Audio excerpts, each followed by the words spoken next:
দীর্ঘ 1 বছরের বেশি বন্ধ বার্ধক্য ভাতা। কারণ জানতে পঞ্চায়েতে যান 80 ঊর্ধ্ব বৃদ্ধা মন্দাদরী মিশ্র।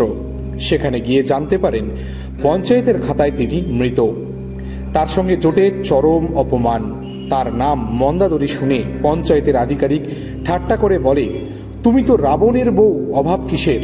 কালকে মেন জিজ্ঞেস করলো তোমার নাম কি? মন্দা মিশ্র। তখন বলতে রাবণের বউ, অভাব কিসের?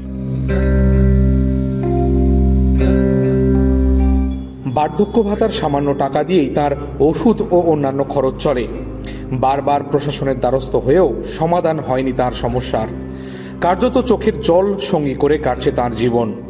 সবাই বলে টাকা এলেই পাবে।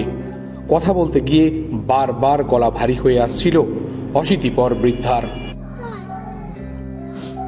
চিন্তা করে বিনা কাঁদি, ঠাকুর এই রাখলো ভাগ্যে বলে মরে গেছে। তার জন্য পঞ্চায়েতে গেলাম, যেতে বলে মরা মানুষ হেঁটে আসলো কী করে। এই কথা বলার পরে ফের যখন যাই বলে টাকা এলে পাবে, না হলে 4 বার জেরেস করে দিয়েছি, 4 বার ধরে ওই কথাই বলে। যাই কেঁদে কেঁদে চলে আসি, টাকা আর 1 বছর পাচ্ছি না। এই 1 বছর আমি 2 সপ্তাহ বাদ দিই, আবার হাঁটাহাঁটি করি। ছেলেরা থাকে না কিন্তু নিজের থেকে হাঁটাহাঁটি করি। পঞ্চায়েত যাই, ভিডিও যাই, সকলের কাছে জানাই ইতিহাসই কথা। বললো তোমার নাম কি? আমি মন্দাদরী মিশ্র। রাবণের পরিবার তো, রাবণের পরিবার, বাবা মায়েরও নাম রেখেছে, কী করবো? অভাব আমার ঠাকুর দেখা দিয়েছে, আমি অভাবে ঘুরতেছি।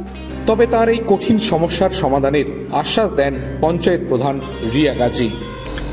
হয়তো কোনো ব্যক্তি তার রিপোর্ট দিয়েছে, কিন্তু আমি সেটা এখন লোক পাঠিয়ে আমি দেখছি বা সে বুথের মেম্বারকে বলছি, আমি তার স্টেপ এক্ষুনি নেবো।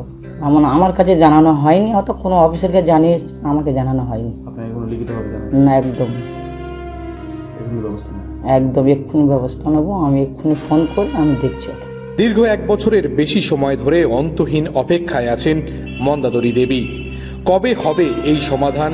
কবে ফিরতে পারবেন তার স্বাভাবিক জীবনে? উত্তরের অপেক্ষায় আছেন মন্দাদরী দেবী।